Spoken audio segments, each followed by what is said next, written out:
Marcel, qual a sua visão em relação às cirurgias espirituais diante da questão da saúde e cura? E a Vandinha, meu pai fez cirurgia espírita para tratamento dos rins. Foi constatado que realmente tinha sido operado numa ultrassom alguns anos depois.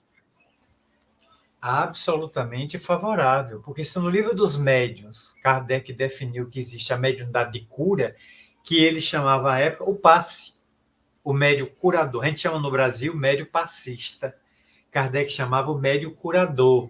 No Brasil, inicialmente, a gente chamou as pessoas que recebiam espírito médio de incorporação.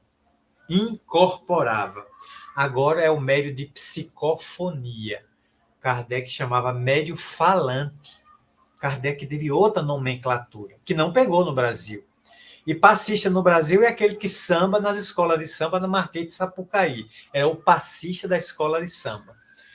Mas a gente disse que tem no Centro Espírita a pessoa que aplica passe. No exterior, Estados Unidos e Europa, é o magnetizador. A pessoa que magnetiza. Muito bem, são expressões variando de lugar para lugar. Então, a cirurgia é valiosa. Eu conheci pessoalmente o doutor Edson Cavalcante Queiroz, de Recife, que recebia o espírito Adolfo Fritz. Eu o convidei em 1993 a ir a uma cidade do interior de Pernambuco, Petrolina, para fazer cirurgias mediúnicas incorporadas por Fritz na quadra do Senai.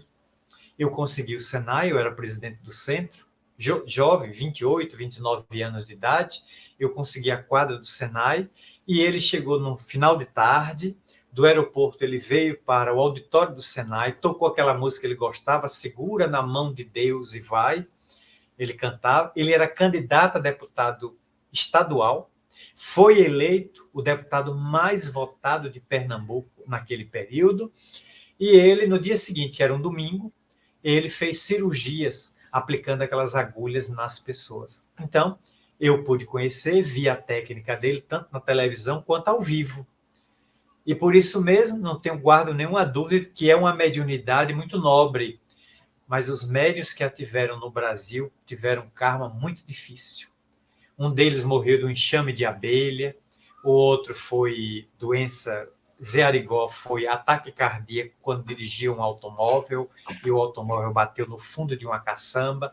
Então, essa mediunidade de cura existe realmente, mas ela é muito grave, porque esses médiuns eram espíritos muito comprometidos no passado. E por isso trouxeram essa mediunidade como resgate de suas faltas. Mas ela é valiosa. Agora, atentemos que o médium incorporado pelo cirurgião desencarnado pode tirar de mim aquilo que me incomoda. O pólipo sebáceo, remover aquele câncer, extrair aquela problemática qualquer. Mas eu teria que fazer um trabalho de reforma moral para não voltar a adoecer. Como Jesus disse, vai e não tornes a te equivocar para que não te suceda algo pior. Porque todo mundo que Jesus curou, depois morreu. Por incrível que pareça, todo mundo morreu. Ele curou um monte de gente, deu a vista, devolveu a vida, mas esse povo todo morreu depois. Jesus não blindou esse povo de ficar na terra eternamente. Não, eles morreram depois. E podem ter adoecido antes, pegaram outras enfermidades pelos abusos que cometeram. Então, é uma grave responsabilidade de quem fica curado pela intervenção do mundo espiritual. Isso significa uma moratória, muitas vezes, uma intervenção que mereceu intercessão de amigos no além, de modo que a cura se produziu. Veja que eu cito o exemplo de Divaldo, né? Divaldo, muito jovem, na década de 50, ele teve um câncer na garganta. Câncer na garganta. E indo a Pedro Leopoldo, ele foi convidado com a garganta doendo. O Chico, que estava psicografando, parou a psicografia e mandou um bilhete. Favor convidar o jovem Divaldo para fazer a palestra da noite, lá no Centro Espírita Pedro Leopoldo. No Luiz Gonzaga, em Pedro Leopoldo, a cidade. E Divaldo disse, mas Chico quer me matar. Eu sei que ele não está sabendo de nada, mas estou com a garganta altamente infeccionada. Como é que eu vou falar? E Divaldo foi e falou com a garganta ardendo. Aí o Chico veio da psicografia, distribuiu os papéis, e a noite foi avançando, isso já madrugada, quando todo mundo foi atendido, o Chico chamou o Divaldo para ir à casa dele, do Chico, tomar um café e comer um pão de broa. Divaldo foi, sem contar nada. Quando chegou lá, aí o Chico disse, olha, estou vendo aqui irmã Sheila, e ela pede que a gente se reúna num quarto, 2 ou 3 pessoas somente, eu, Divaldo, fulano e Beltrano, para o tratamento de um problema que o nosso Divaldo tem. Aí Divaldo disse, epa, o Chico é médium mesmo, ó. Contaram a ele o que é que eu estou sofrendo.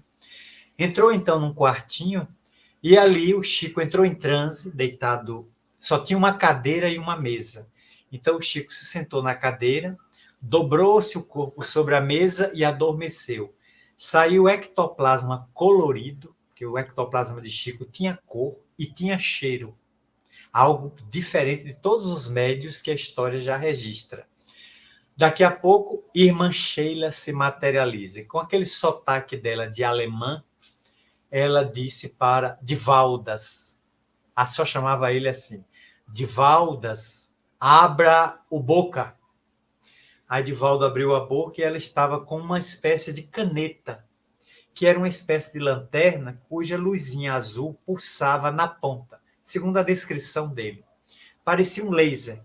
Ela então colocou na boca dele, que foi até a garganta, o local da infecção, e quando tocou aquilo, saiu uma faísca e Divaldo deu um grito tão grande que deve ter acordado metade da Pedro Leopoldo que estava dormindo aquela noite. O berro que ele deu de dor.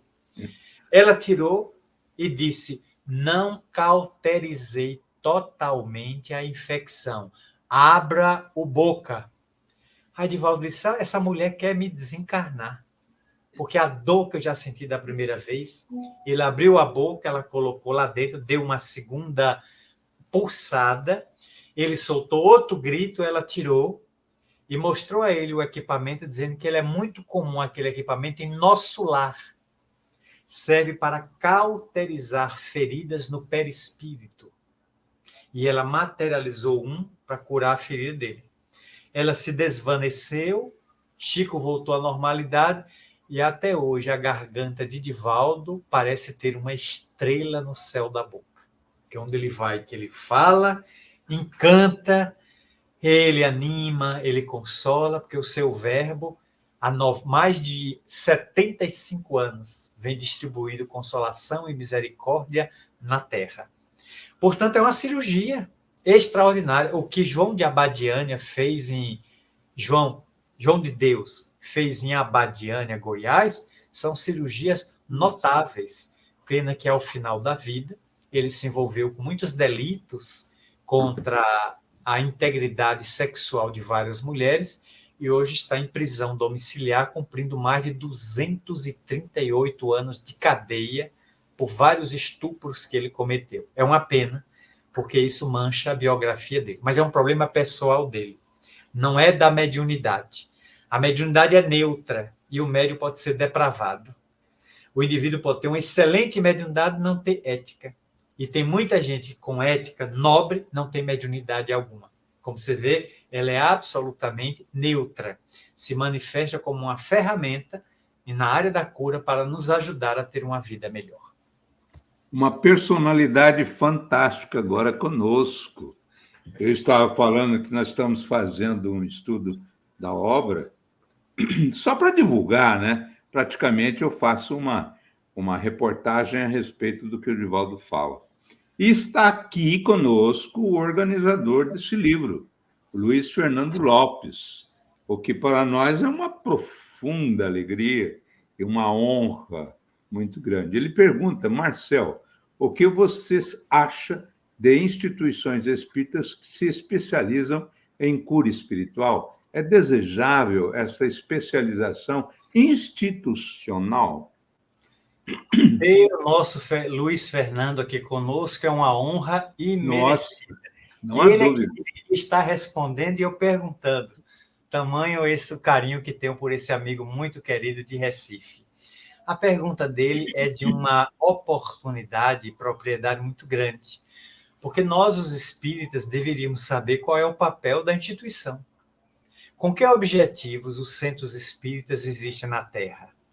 Para divulgar o espiritismo e espiritualizar a criatura para que ela possa se sobrepor, ela possa ultrapassar o materialismo. O espiritismo não tem como proposta curar corpos. Quem cura corpos é a medicina, e para isso que ela existe no mundo.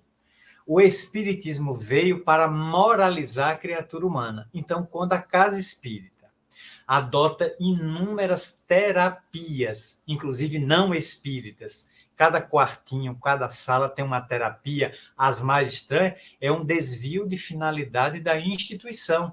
Atrai muita gente. Mas também aí é sem graça falar disso. Coloque cura numa casa espírita. Enche. Coloque estudo. Não aparece ninguém, até espírito desencarnado foi. Nem eles querem estudar. Você não vai ter ninguém. Para botar cura numa sociedade que está doente, pelo amor de Deus, aí é chamar todo mundo para vir para a instituição. A instituição enche. Mas enche de pessoas, na maioria, que estão ali para resolver a sua deficiência física, que não resolveram na fila do INSS, que não tem plano de saúde, ou tem e não querem ter trabalho de enfrentar os grandes hospitais, a cirurgia, o risco. Querem uma coisa cômoda, fácil, rápida, prática. Não querem, muitas vezes, investir no estudo para saber por que é que eu tenho essa enfermidade. De onde é que ela vem? Por que é que ela se manifestou nesse momento da quadra de minha vida? O que é que ela pode me ensinar? Isso aí seria o estudo, o aprofundamento, o autoconhecer-se. Então, nós respeitamos todas as casas espíritas e visitamos já centenas no Brasil, desde Manaus até o Rio Grande do Sul, onde eu viajei. Já visitei casas que têm todos os tipos de terapias, mas às vezes deixa o espiritismo a reboque. Investe na cura de corpos, mas esquece de investir na cura dos espíritos encarnados e desencarnados que estão doentes. Então, me parece um desvio de finalidade que se contrapõe ao projeto kardeciano, que é fazer com que o espiritismo ajude a humanidade a superar o egoísmo, a superar o materialismo, identificando-se com a vida futura. Olha, eu sei que você tem estes painéis de muita responsabilidade e dever, e eu respeito, por isso que, encerrando aqui as perguntas,